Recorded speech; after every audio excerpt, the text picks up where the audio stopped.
reading from the Old Testament, 2 Samuel. Saul's son, Jonathan, had a son named Mephibosheth, who was crippled as a child. He was 5 years old when the report came from Jezreel that Saul and Jonathan had been killed in battle.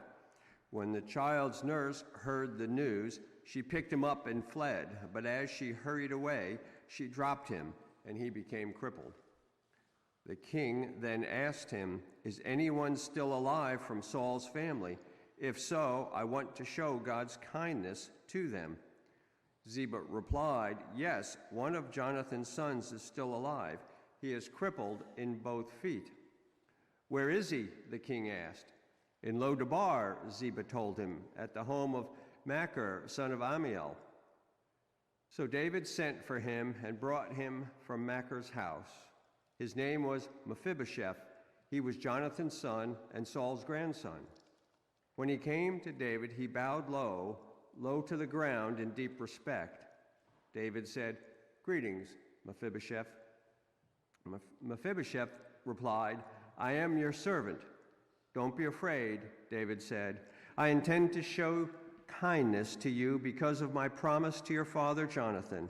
I will give you all the property that once belonged to your grandfather Saul, and you will eat here with me at the king's table." Mephibosheth bowed respectfully and exclaimed, "Who is your servant that you should show such kindness to a dead dog like me?" Then the king summoned Saul's servant Ziba and said, "I have given your master's grandson everything that belonged to Saul and his family. You and your sons and servants are to farm the land for him to produce food for your master's household. But Mephibosheth, your servant's grandson, will eat here at my table." Ziba had 15 sons and 20 servants. Ziba replied, "Yes, my lord the king, I am your servant. I will do all that you have commanded." And from that time on, Mephibosheth ate regularly at David's table like one of the king's own sons. The word of the Lord. Well, I want to thank Tom for reading through all those names, right? Thank you, my brother. Mephibosheth. Can we say it? Mephibosheth. You got it. This is a series I began just about a month and a half ago on the life of David. We're looking and calling it the gospel according to David. And each time here, we're looking at a part of David's life and realizing the importance of who King David was and why he's one of the most written about people in the Bible, quoted 59 times in the New Testament. And what we know, what the Bible certainly uplifts the idea, is that when David was at his best, he reveals a part of the heart of who God is and how that impacts us here, even this day, 3,000 years later. And one of the things that becomes abundantly clear in this passage about Mephibosheth and David and all the surrounding characters here is whether you're a follower of Jesus Christ or you're someone who's just seeking, someone who's looking. This story is a story about true virtue. It's a story about a high calling, a higher love that I would dare say I think is very foreign to us even in this day. And the more I got into the story, I have to say, this is a story of his life, of Mephibosheth. It's about all of us. There's a part of his life that's in our lives, and you're going to see it here this morning. His story, in many ways, is our story. Now, I think it helps to kind of have some background about this, to understand the significance of this and the importance of this figure, Mephibosheth. Let me put a picture up here. This is the ancient Israel. And you see Jerusalem way south, and you see Lo-debar way north, about 50 miles from there. What's significant about this? Well, Jerusalem was one of the bigger cities, really, in the world, and Lo-debar was in the middle of nowhere. Let me show this next picture. This is a modern-day picture of where they think Lo-debar is, just from archaeological discoveries. It was a place you went to get lost. It was a place you disappeared in. People barely could even find it on an ancient map. And this is where Mephibosheth is from. Now, why is he from there? And this is important, and I need to give some background about this. Mephibosheth is the grandson of Saul. So let me just put Saul's name up here. Saul was the king of God's people for 40 years. We talked about this a few weeks ago. He was not someone who was particularly righteous, and we know that God's had his hand on David, that he would one day make David a king. But Saul had a very righteous son, I'll put his name up here, named Jonathan. Okay. Yes, thank you. That was not my point here, but... And Mephibosheth was one of Jonathan's sons. Now, here's what I find so significant. Jonathan's best friend was David. Very, very close. They made pacts to one another. They made oaths to one another. And what Jonathan and David both discovered is that Saul had made his life mission to eventually kill David, because Saul knew that God's hand was on David. And Jonathan said, I will do everything I possibly can to protect you from this happening. I think even Jonathan realized David's greatness, that he was a man of destiny. Even though Jonathan had a claim to be king, he knew David had a higher calling. And so here's what's so significant. So let me just show this next slide. Saul and Jonathan are both killed in battle at the same day, the same time. Now here's why this is very significant here. Mephibosheth was basically the last man standing. But we know this in the ancient world, it was very, very common when a new regime came into play, when a new political power came on the scene, almost in every case, the previous political power, everybody was eliminated. Everybody. The entire house was killed. All the children, all the grandchildren, anybody even associated with that political figure. And Mephibosheth is the last person left. And the nurse, his caretaker, quickly realizes this and she flees because she realized we're all going to be killed. On the way out of trying to flee, she drops him. And it permanently devastates his legs. We don't know what happened. My guess is he probably got severe breaks that never healed correctly. But we just don't know. We know he never walks again properly. And this is very common that day. In the name of social stability, in the name of political stability, David, what everybody would told him, you've got to make sure, you've got to kill his family. And eventually David becomes king. And everybody believes this is going to happen. Everybody believes David's going to wipe out all of Saul's family because Saul had tried to kill him. And the exact opposite happens. The exact opposite. David does the exact opposite. He ends up bringing Mephibosheth from Lodabar down to Jerusalem. He gives all the land that had belonged to his grandfather back to him. And he says, you are going to be one of my sons. You are now going to eat at the king's table. Which I find very, very significant here. And very, very important. And he basically says to him, don't be afraid. Because Mephibosheth was absolutely terrified that David was going to kill him. That he was going to wipe him away. That he was going to be just obliterated. And David does the exact opposite. He adopts him. He sets him up economically. And this is absolutely nuts in the world's eyes. And I think it reveals the heart of God. And the first point here that I think that stands out here, at least to me, is this first point up here. God's grace finds us even when we are not looking for it. God's grace finds us even when we're not even looking for it. And how many of you here can testify to this? The years, especially those who are a little bit older here, know this. The younger are discovering it. But God continues to pursue us over and over and over again, even when we do not want him. Even when we try to walk away from him. As C.S. Lewis called, God is the hound of heaven. He sets the hound out and he tracks us down. And we know this. And think about this. Mephibosheth is in the middle of nowhere. And God brings him home. It's the story of the Bible. It's the story of God's people. He brings grace into people's lives who don't seek it, don't deserve it, continually resist it, and never really even fully understand it. And Mephibosheth is in hiding. David finds him, plucks him up out of there, out of obscurity, and brings him to Jerusalem. Let me show this next picture up here. This is a famous painting of from Rembrandt of Jonathan and David. And Jonathan finally reveals to David, I found out my father is trying to kill you. He wants to destroy you. And David is absolutely undone because he loved Saul. He wanted to be a son to Saul. And David basically makes a pact to him. He says, and they made a pact to each other, we will protect each other as long as we possibly can. And David says to Jonathan, if one day I ever become king, okay, I will honor what you ask. And this is what he says here. This is what Jonathan says to David. As long as I live, to David, I want you to show me the kindness the Lord does. And if I die, if something's to happen to me, never stop showing that kindness to my family. Now I want to underscore that word kindness here, because this is huge, huge. And this is where I did a deep dive into this, and I'm so glad I did, because it's nearly impossible to translate this word the way we see it here on the screen.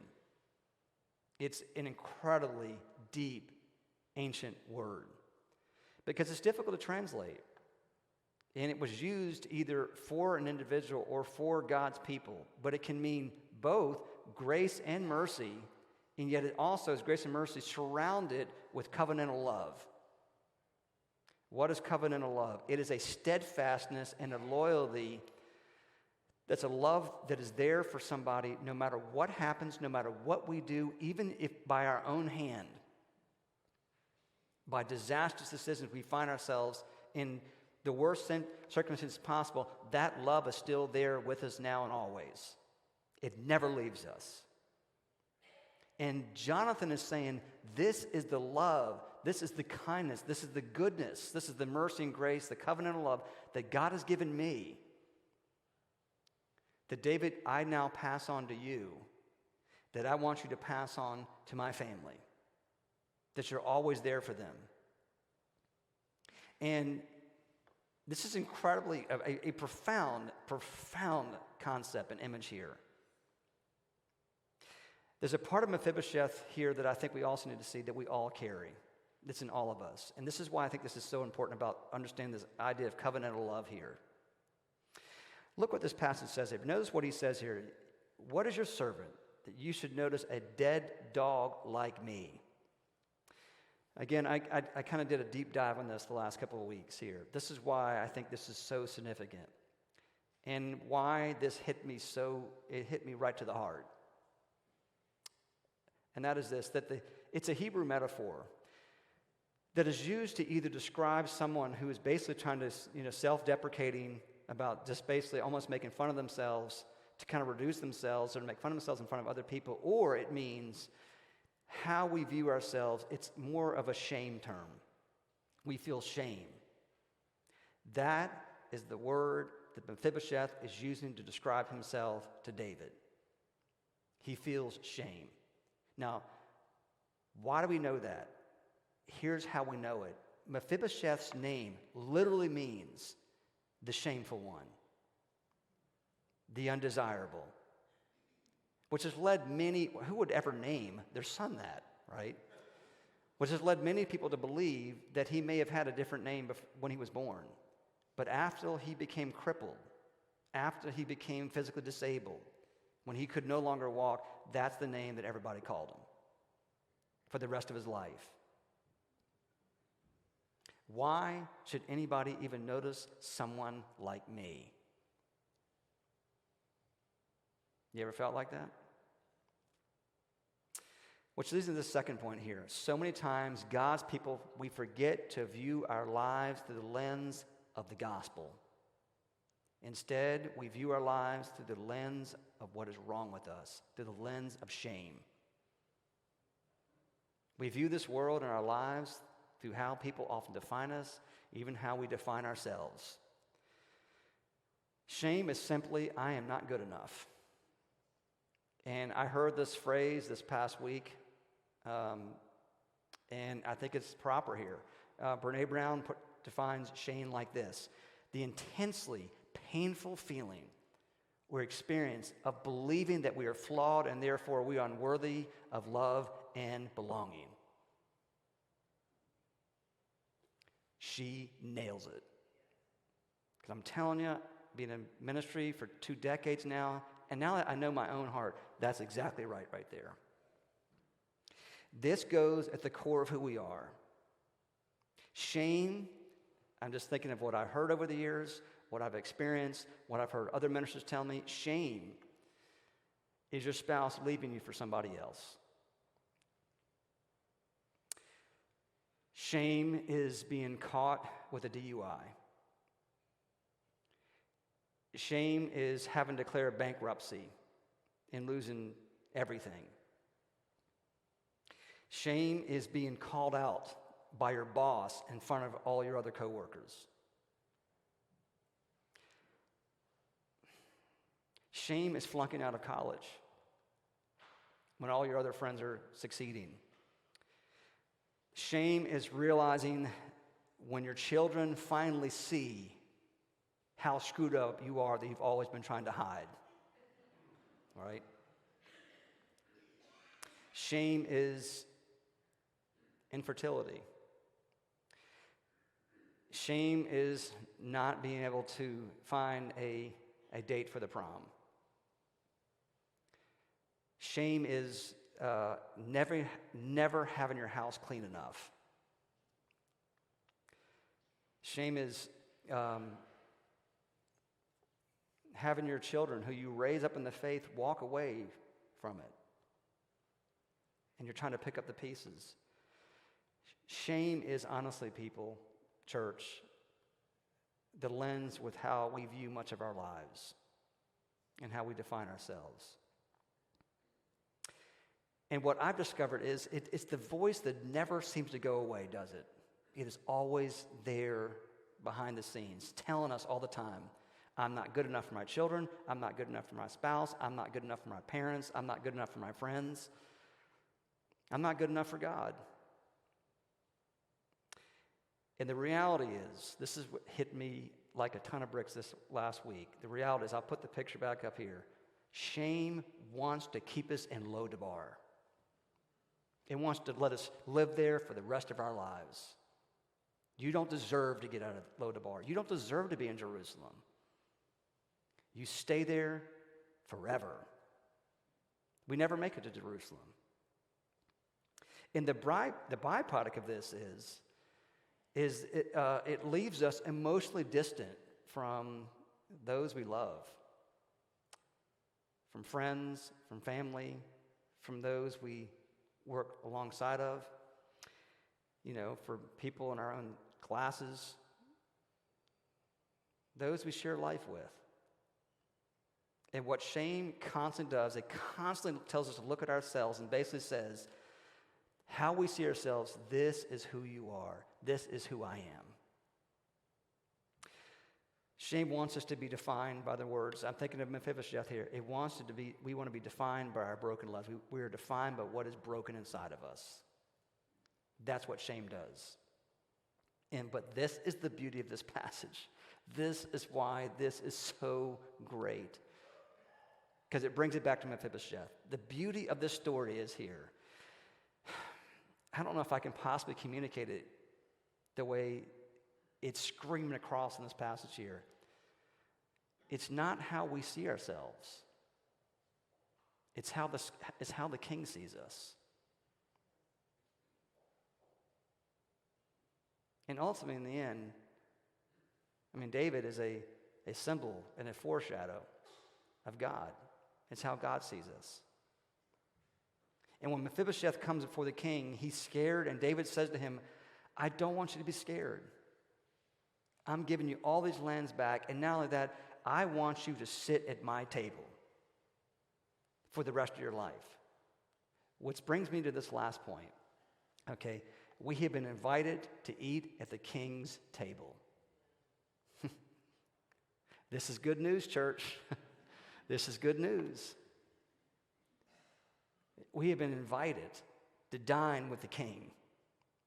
And I have to tell you, the more you look at this, especially in ancient times, to be invited to eat the king was an incredibly high calling and honor.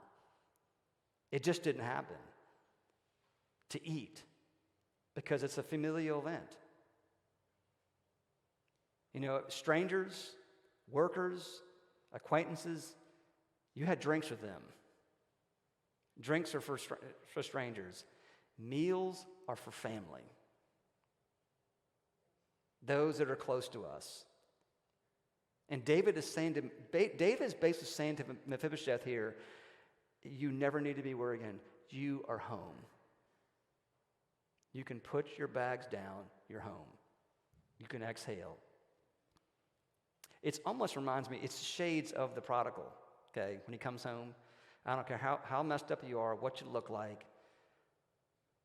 Put rings on his fingers, sandals on his feet, put the best robe on him, kill the fattened calf. My son is home. And look at this passage here. Mephibosheth ate regularly at David's table. Look at that. Like one of the king's own sons. How beautiful is that? There's one last thing that I'll say that stands out about this, and I did not notice this until this past week. It just all of a sudden came across. I was having dinner on Thursday night with a group of young adults, and we were eating. And maybe because this passage has just been stuck in my mind, it occurred to me as I was sitting there eating. We were eating at tables. It occurred to me, and I just put this here, thinking of Mephibosheth here. To eat permanently at the king's table was a familial event. You're with family here. But I thought about that. Okay, you're sitting at a table.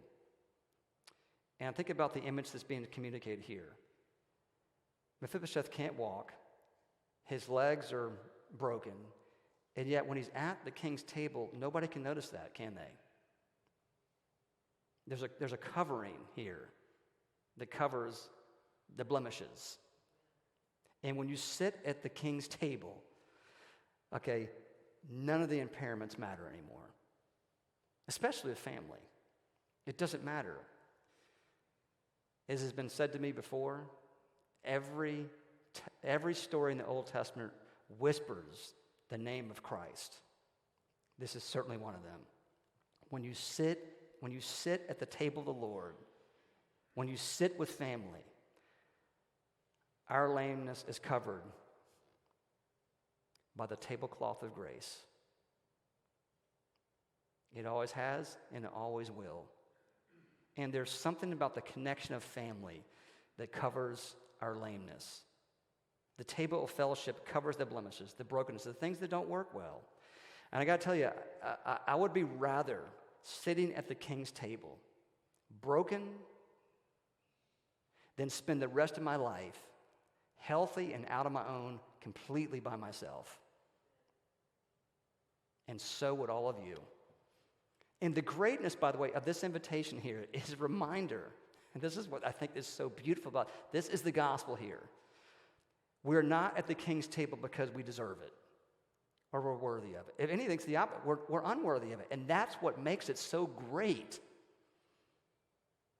It doesn't matter what we look like, how broken we are, how messed up we are. All that matters is the king loves us and wants us there. As long as I live, the kindness that God has shown me, I'm not worthy of it, I didn't earn it, I don't deserve it. May I never, ever stop showing that kindness that the king has shown me to those whose lives move near our own. And that is true for you. The kindness God has shown you, and I think Jesus expands this. It's not just for family, it's even those outside the family. Love God and love our neighbors ourselves. Grace finds us even when we're not looking for it.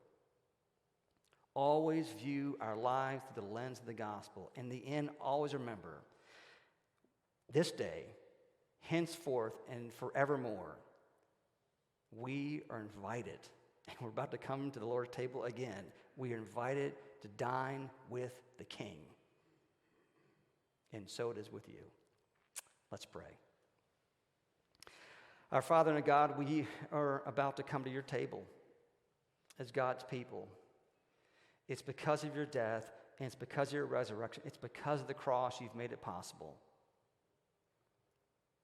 Behold the cross, day by day, hour by hour. The dead are raised. Us sinners are saved by the work of your power. And Lord, if this life, like Mephibosheth, if it should bring suffering, if it should bring hardships, we will remember what your death and your resurrection, what Calvary has bought us, both now and forever. It's in your name and for your glory we ask and pray these things. Amen.